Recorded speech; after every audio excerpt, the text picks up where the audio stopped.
ইয়তিম শিশুদের ঈদ বস্ত্র বিতরণ ও ইফতার মাহফিলে পর্যায়ে এরকমের এতিমদের নিয়ে ভিন্ন রকমের আয়োজন সচরাচর দেখা যায় না। আজকের দৃষ্টিমান কল্যাণ সংস্থা কর্তৃক আয়োজিত যে এই রকমের মহৎ উদ্যোগ নেওয়া হয়েছে, এজন্য দৃষ্টিমান কল্যাণ সংস্থার সহায়ক সহ যারা স্বেচ্ছাসেবী সংগঠন রয়েছে এবং স্বেচ্ছাসেবক রয়েছে তাদের প্রতিও আন্তরিক ধন্যবাদ, মোবারকবাদ।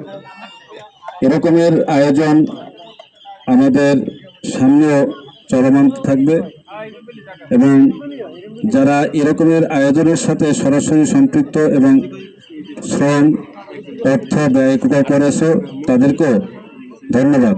কালমেঘা মাদ্রাসার একজন ছাত্র আছে আমার বাড়ির প্রতিবেশী। আমরা কিন্তু বেশি ভালো ছাত্র ছিলাম না। একটু আগে খোকন বলেছে যে আসলে ওই পিরিয়ডে ওই বয়সে আমাদের শক্তি সাহস কথা বলার কিছু ছিল না। তবে আমরা অভয় দিতে চাই, এই সামনে যারা আছে একটু পরে সবাই কথা বলবো, অনেকে হয়তো পরিচিতি আছে। এখানে আছে সংকল্প ট্রাস্টের রিভিউ পরিচালক নিচে খালেদ ভাই আছে, বশির স্যারে আছে, ডাক্তার জামাল হোসেন ভাই আছে, ওই যে মালিক ভাই আছে, জাকির হোসেন আছে এবং অন্যান্য যারা আছে সবাই তোমাদের পাশে থাকবে। তোমরা আমাদের সাহায্য সহযোগিতা করবে। শুধু এতটুকু কথা বলে আমরা মানুষ হিসেবে বাঁচতে চাই, সবাই কাছে দোয়া চাই। সবাই ভালো থাকবেন, এই প্রত্যাশা আমি শেষ করব।